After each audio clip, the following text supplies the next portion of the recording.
The Basilica of Sainte Clotilde in Paris was built in the 19th century, a great neo-Gothic building that's absolutely beautiful.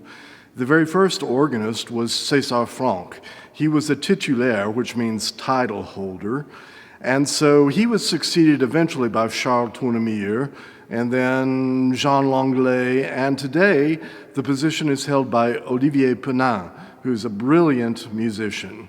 The church is located in the 7th Arrondissement of Paris, which is a blue-blooded neighborhood.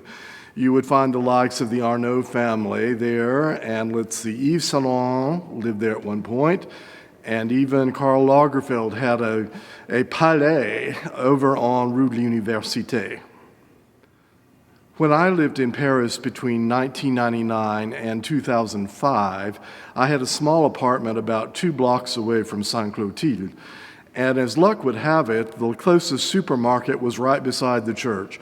So I was back and forth every day shopping at the Franprix, which I hope is still there. Charles Tournemire was really a brilliant musician and composer, and he isn't recognized as much as he should be.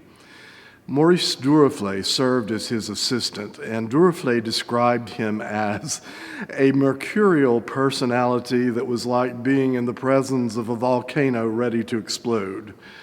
When you hear his Te Deum, I think you'll see what exactly Duruflé meant by that. Tournemire recorded his improvisation, which was completely made up.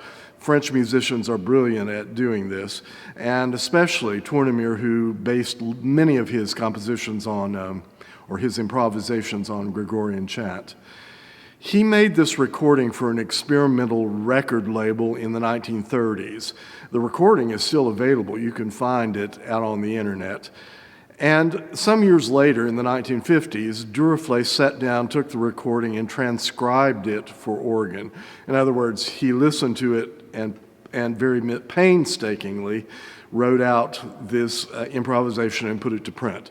That's the version Durand now publishes.